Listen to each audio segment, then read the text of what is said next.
My name is Tina Muzondo. I am originally from Zimbabwe, but I was raised in the UK and I moved to Australia when I was about 14.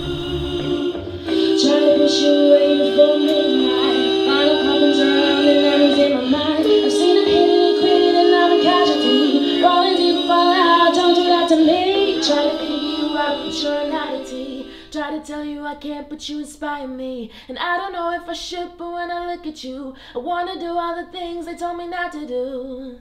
So on my mum's side, pretty much everyone is a musician. They mainly play in church and stuff like that. My uncle is a musician. My auntie, she's actually an artist herself. She's based in London. She's released a couple of singles. My cousins play instruments. I think music is my way of saying things that I can't say in a normal setting. I tend to beat around the bush a lot when I'm talking to people, but in my music I tend to be a lot more direct, and I can be more passionate and more expressive and just sort of say what I need to say. You don't know how hard it can be to get up on your feet, to get up on your feet. No, no, you don't. I think it's really important to acknowledge the origins of your sound.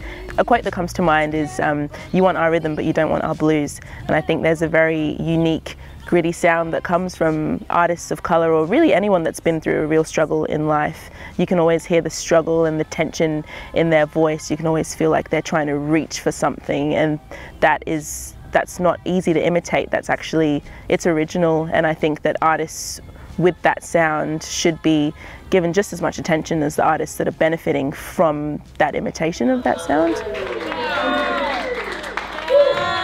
I tell you what, that note at the end gives me aneurysms every time. But you hit it though. You got it, girl. But you hit it though. I actually saw heaven. The song that I just wrote for Grid, it was about sort of falling in love and being afraid. So I was falling in love at the time, and I was sort of afraid that the guy was potentially not sincere, that maybe he would sort of move on and find someone else. And so the lyrics are kind of just about me admitting that I have feelings for this person and that I want to be with this person, and then also sort of asking them, you know, not to hurt me and not to disappoint me, not to let me go, sort of thing. So it's a very vulnerable sort of song.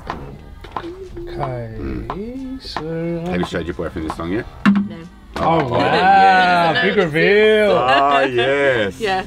Killer. He'll be so chill. Yeah. So working with Benny Bajaj was really, it was really eye-opening, because he sort of took my song to a place where I didn't even imagine it could go. And he also really encouraged me to sort of sing with more passion and more grit and more authenticity. So it was a really awesome experience, and he's a very inspiring person to be around. Let's go. Start from the top and we'll go that. Trying to push you away before midnight. Final call comes around and I'm losing my mind. I've seen him hit it and quit it, I'm still a casualty. Yeah. Falling deep and fall out, don't do that to me. Yeah, that to me, that to me. I always want people to listen to my songs and think that's Tina's authentic self. Like, I want to make records that people will listen to in 20 years and it will still be relevant to them, because I didn't try to, you know, create something that sounded like someone else, but I was just my authentic self. Yeah. I hope people will be brave and confident about telling the people that they love them, and being unafraid to sort of share that with the world. Since Midnight and the studio session, I've kind of gotten a lot more confident with, you know, just putting a lot more soul and a lot more grit into my sound, and yeah. Oh, you don't know.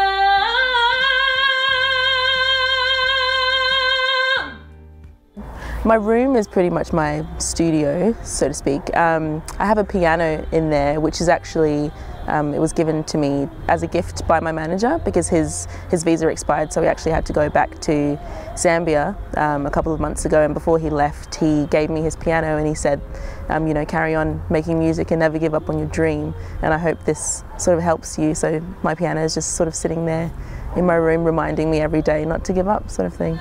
Yeah.